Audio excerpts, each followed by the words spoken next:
सबको जय मसीह की। आइए हम परमेश्वर के वचन को पढ़ते हैं और आशीष पाते हैं। तो नीति वचन 4 अध्याय का 1 आयत से लेके हम पढ़ेंगे। आइए तो मिलके पढ़ते हैं। बुद्धि के लाभ।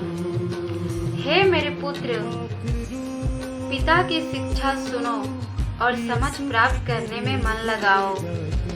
दूसरा आयत पढ़ेंगे। क्योंकि मैंने तुमको उत्तम शिक्षा दी है, मेरी शिक्षा को न छोड़ो। तीसरा आयत पढ़ेंगे। देखो, मैं भी अपने पिता का पुत्र था और माता का अकेला दुलारा था।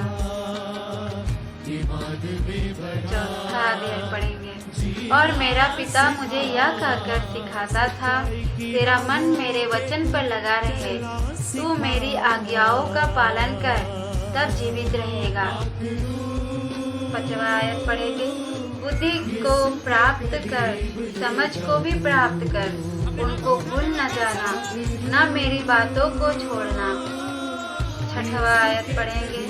बुद्धि को न छोड़, वह तेरी रक्षा करेगी, उससे प्रति वह तेरा पहरा देगी। 7वां आयत पढ़ेंगे। बुद्धि श्रेष्ठ है, इसीलिए उसकी प्राप्ति के लिए यत्न कर।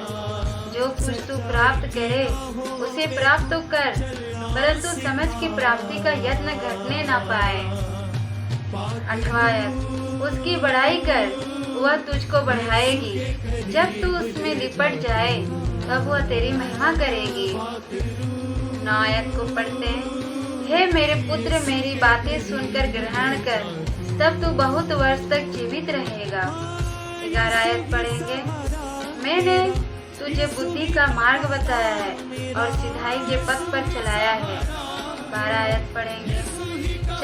चलने में तुझे रोक टोक न होगी, और चाहे तू दौड़े तो भी ठोकर न खाएगा। 13 आयत पढ़ते हैं।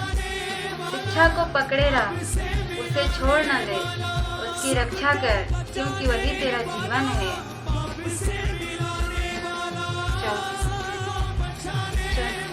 14 आयत पढ़ते हैं। दुष्टों की राह में पाँव न रखना और न बुरे लोगों के मार्ग पर चलना। 15 आयत पढ़ते हैं। उसे छोड़ दे, उसके पास से भी न चल, उसके निकट से मुड़कर आगे बढ़ जा। 16 आयत को पढ़ते हैं। क्योंकि दुष्ट लोग यदि बुराई न करे तो उनको नींद नहीं आती, और जब तक वे किसी को ठोकर न खिलाए तब तक उन्हें नींद नहीं मिलती। 17 अध्याय।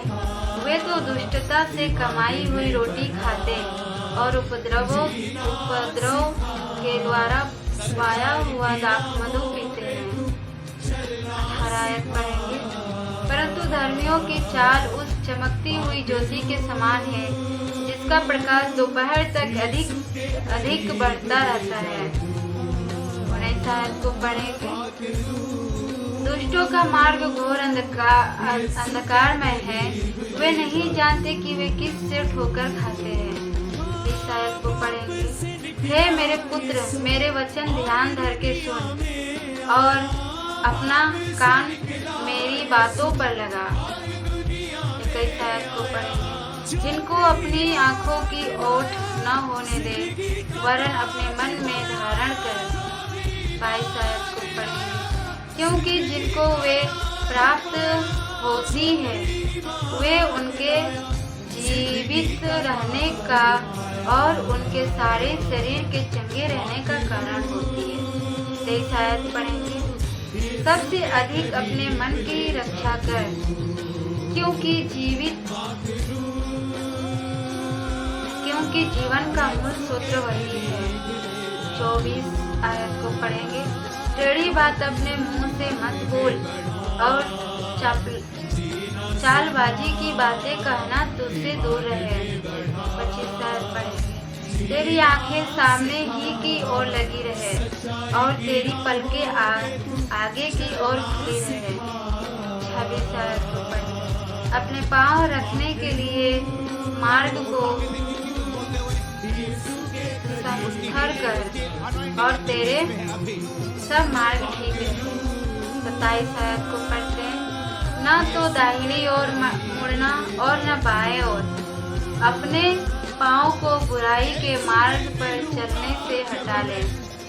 हालेलुया। सबको जय मसीह की। मैं परमेश्वर को धन्यवाद करती हूँ कि नीति वचन जवान के लिए, और चाहे स्त्री हो या चाहे पुरुष हो, बहुत अच्छा वचन है। अगर आपके पास बाइबिल है तो इस वचन को पढ़िए, पूरा नीति वचन को पढ़िए। बहुत आशीष भरा वचन है और इसमें समझने के लिए है, हमारे जीवन के लिए हमें कैसे चलना चाहिए अपने जीवन में। तो इस वचन को आप, अगर आपके घर में बाइबिल है तो आप जरूर जाके पढ़िए और सुनिए।